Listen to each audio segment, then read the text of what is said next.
Profit comes first, you're fired.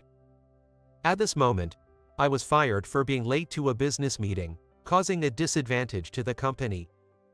I wondered if what I did was wrong, or if I should have just looked the other way to save myself. Such negative thoughts raced through my mind. As I finished saying my goodbyes and was about to leave the president's office, the door burst open with a loud noise. Who could have imagined that the next moment would change our fates? I am Jason, a 25-year-old salesperson for health food products. My company has developed a supplement. For busy working adults, we've created a convenient supplement that meets daily nutritional needs with just 2 doses a day. This supplement was developed in response to the recent surge in overall health interests. And as expected by the company, this supplement became a hot topic. Even before I started selling, the supplement was already well known. But just because it's sold doesn't mean it's the end of the line. In an effort to further increase sales, I have been pitching to wholesalers. With the supplement originally being a hot topic, their response has been very positive, and the more I sold, the more our sales channels continued to expand. This has been a great success for both me and the company. My sales performance and the company's business have continued to grow.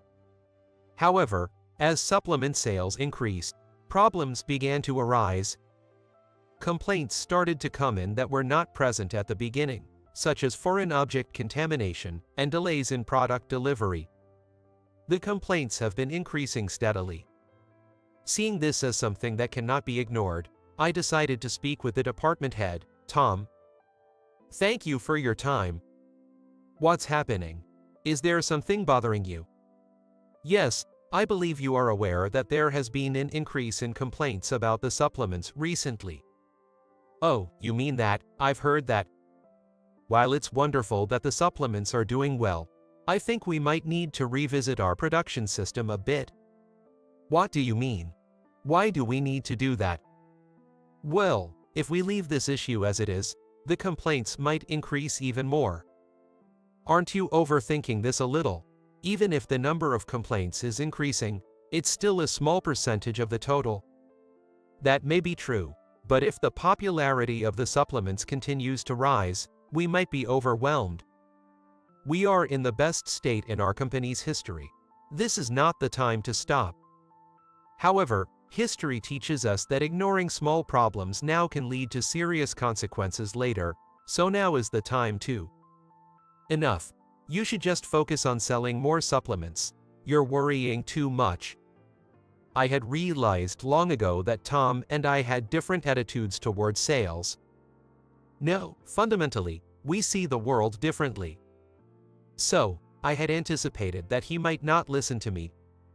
The non-management employee like me has no choice but to do what the boss says. Although I'm a bit worried, I have to keep doing what I can do, which is to continue selling. In terms of sales, his predictions were accurate, and my sales performance knew no bounds. And the further growth of the supplement's reputation in the industry has led to talks with a very well-known major distributor. If I can close this deal, it would be possible to distribute the supplements through various channels, making it certain that they would sell even more. Securing this deal would boost my evaluation and further open the path to promotion. Though I was concerned about the increasing complaints, I decided to focus first on closing this significant deal. Even Tom, who probably didn't feel very good about me, was excited about this business negotiation. This is a great opportunity for the company to grow. Make sure you seize it. He sent me off with those words. I prepared as thoroughly as I could until there was nothing more I could do, and faced the day of the negotiation. The business meeting was supposed to take place out of state, so I booked my flight in advance. By the way, I'm not fond of flying. How can such a huge lump of metal fly through the air? I know it's too outdated an idea, but it scared me anyway. Knowing that it was the safest transportation system in the world was no consolation. Despite knowing I absolutely had to nail the negotiation, my spirits were low. Little did I know I would see a man far more desperate than myself. Is there any available seat on the flight to JFK? I absolutely need to get on the next flight. A man was shouting at the airline counter staff with a desperate look. Passengers around him watched from a distance, wondering what was happening. He seemed as desperate as if missing that flight meant losing his life. I'm sorry, but no matter how many times you ask, there's nothing we can do. Could you please, I know it's a lot to ask, but could you please make an exception? I'm afraid there's only one other flight available in 3 hours, so you'll have to take that flight. That might be too late for me. Please stop raising your voice, as it's disturbing other customers. What am I supposed to do? If you continue to shout, we will regretfully have to call security. Please leave. Faced with such firmness, the man seemed to have no choice but to back down.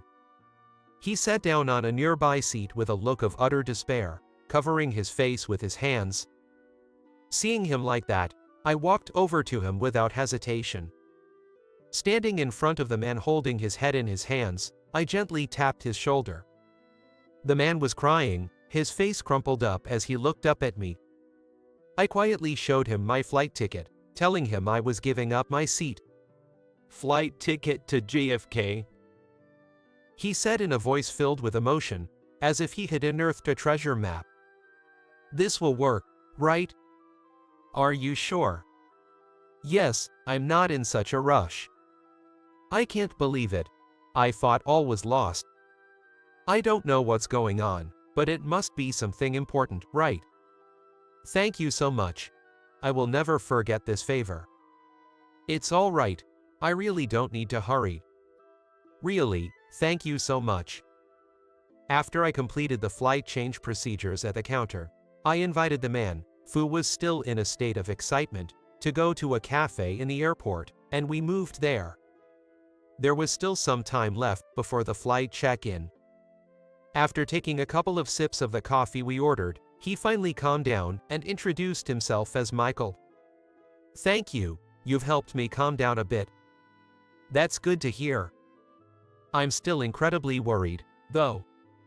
If you don't want to talk about it, you don't have to force yourself.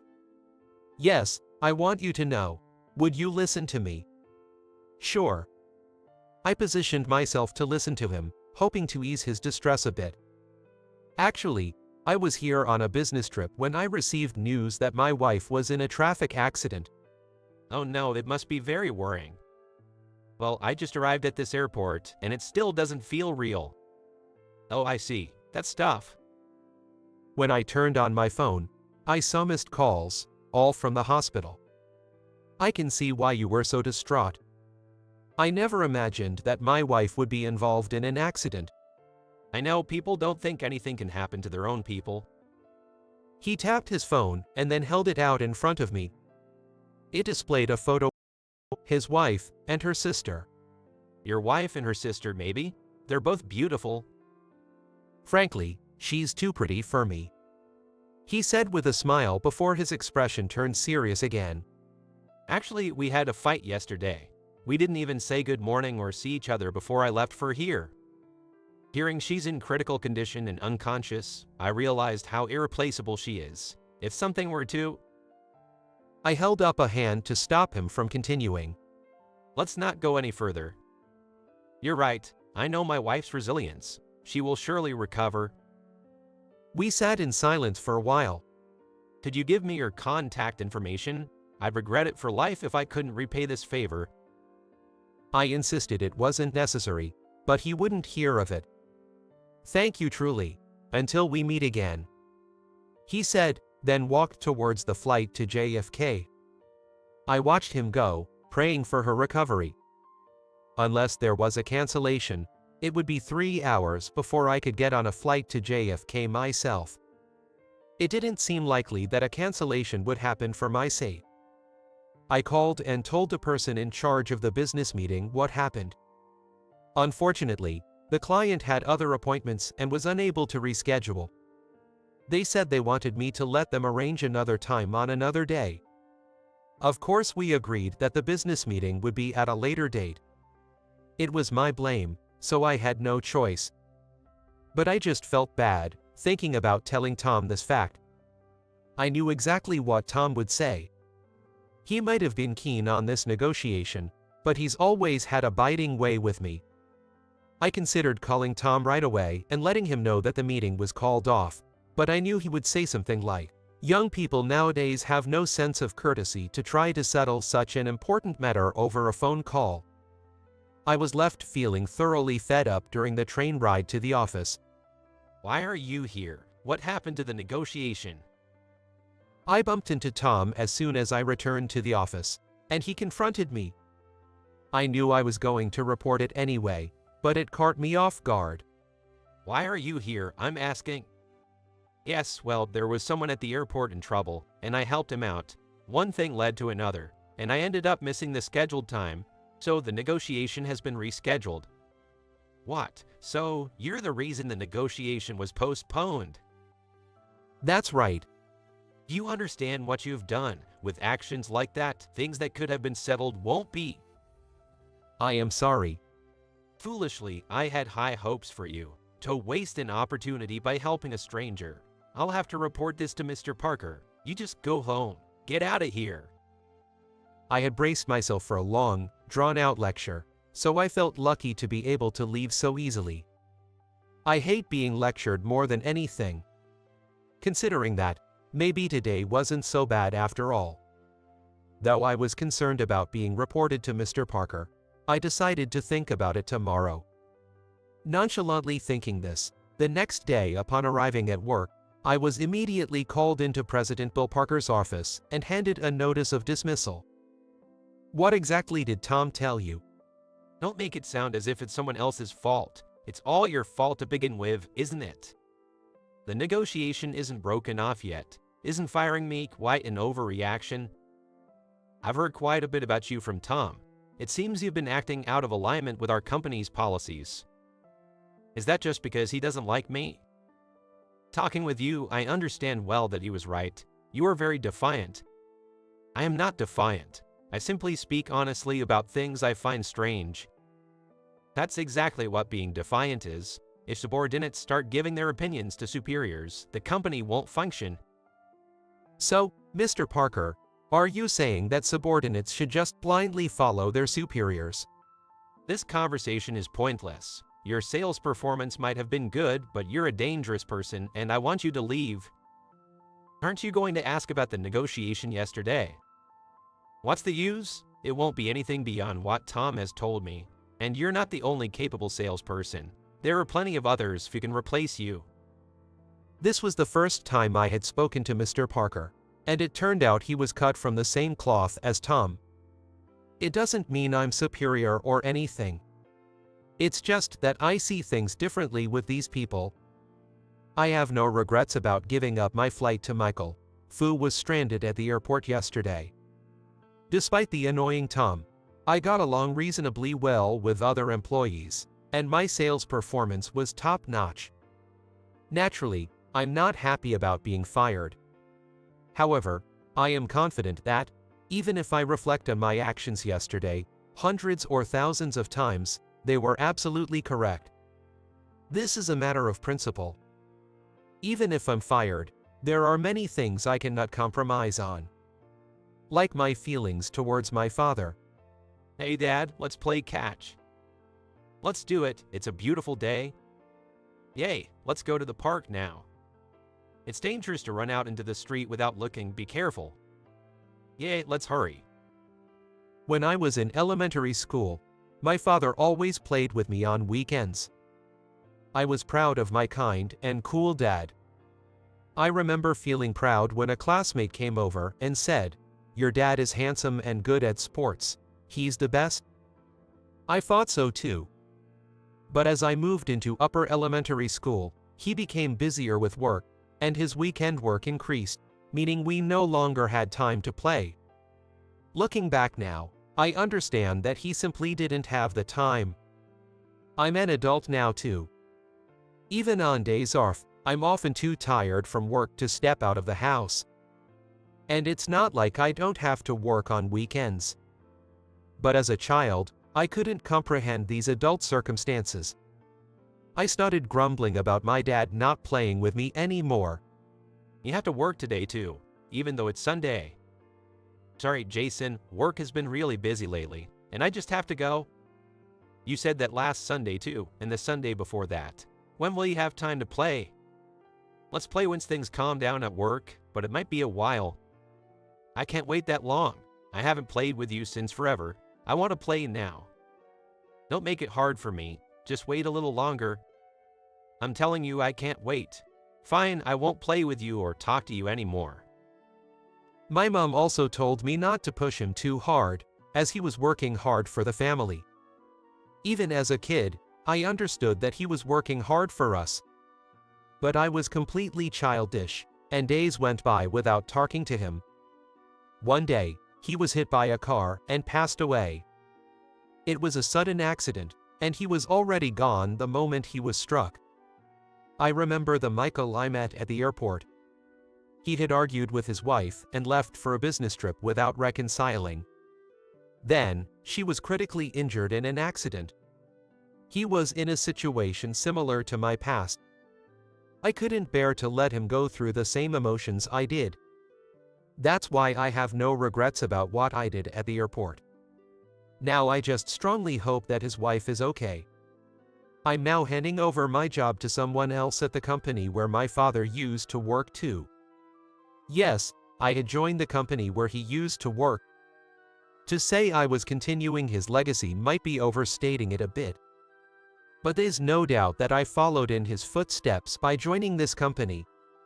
Because we are both salesmen at the same company, I could understand how much he struggled. Though it's not certain, if he were alive, he would be about the same age as Tom. Working isn't just about completing tasks. In a company, you have to somehow get along even with people you don't mesh well with. Maybe my father had a relationship like seniors, juniors, and peers with people like Tom and Mr. Parker. Of course, it's also possible that Tom and Mr. Parker came from different companies. That, I don't know.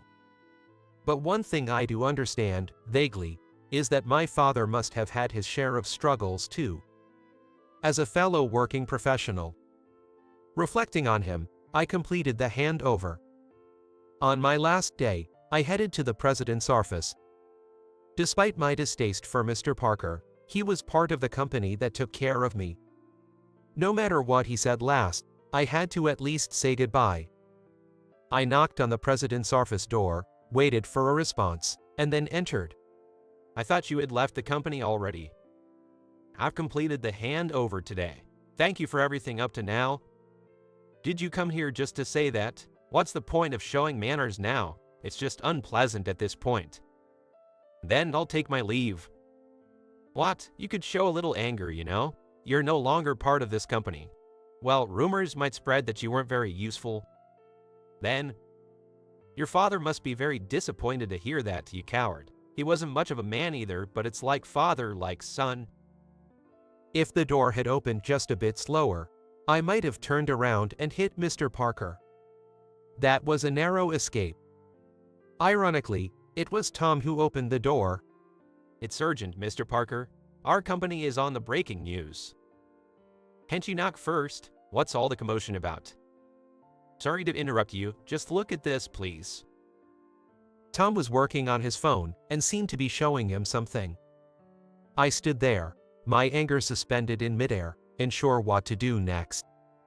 My urge to confront Mr. Parker had already faded. I see, so that's what this is about.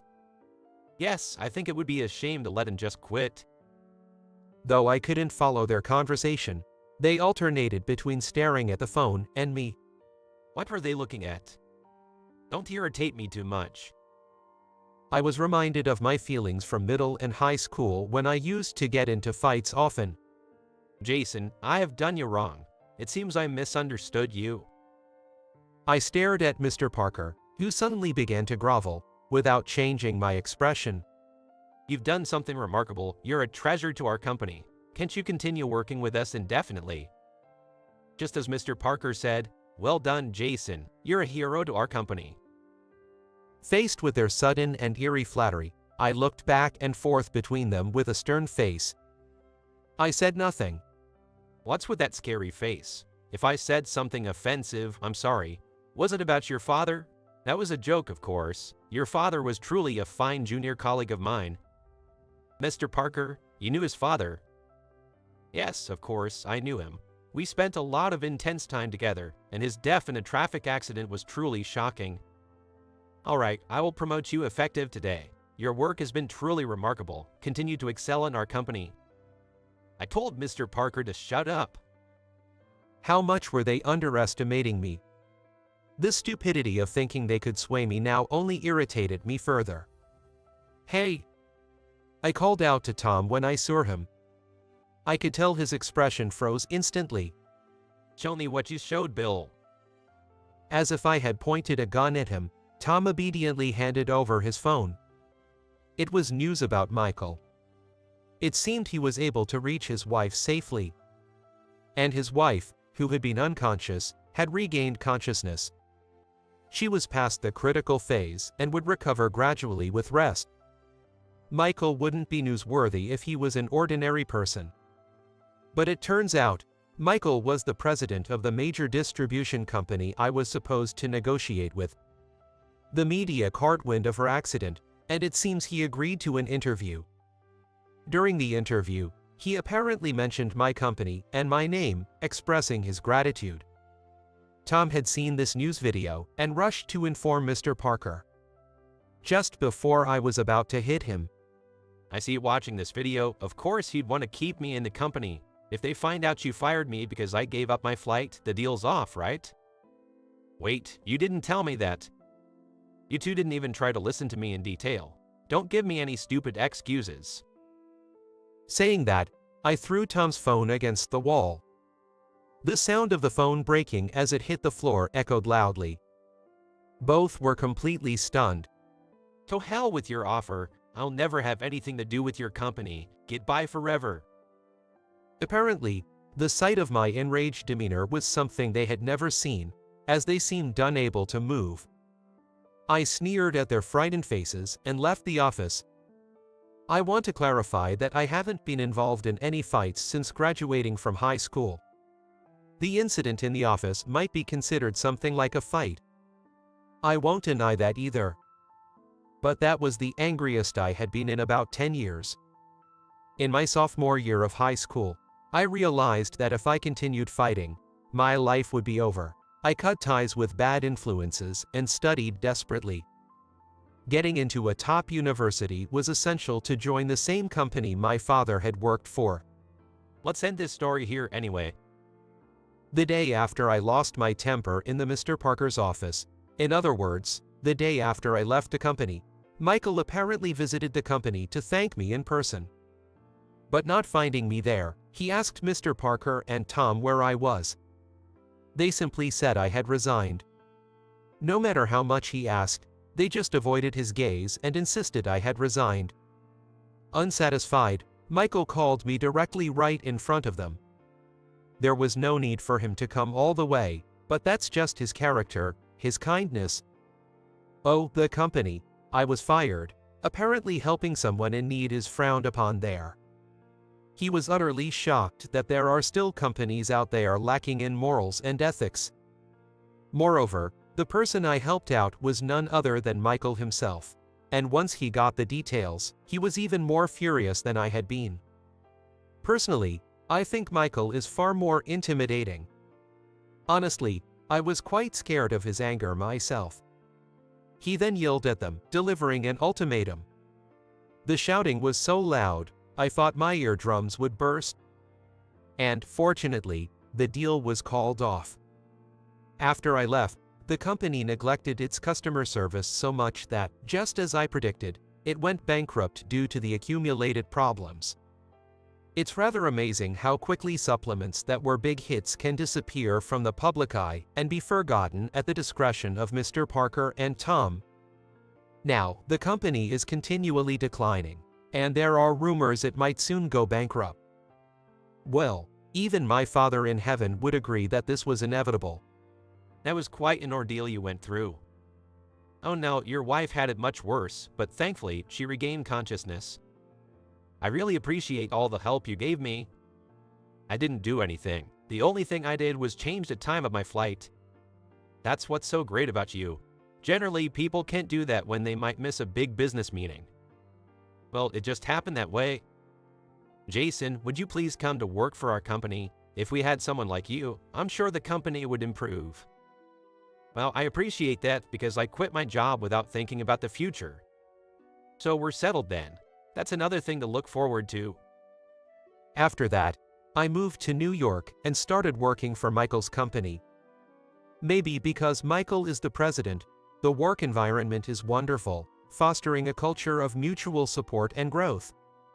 I met his wife and she thanked me politely. She's incredibly energetic now.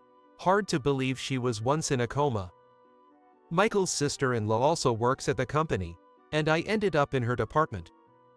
I feel like Michael and his wife intentionally arranged that, but I've fallen right into their plan, and now I'm dating her. We're nurturing our relationship like a real family, and I feel like we'll truly become one soon.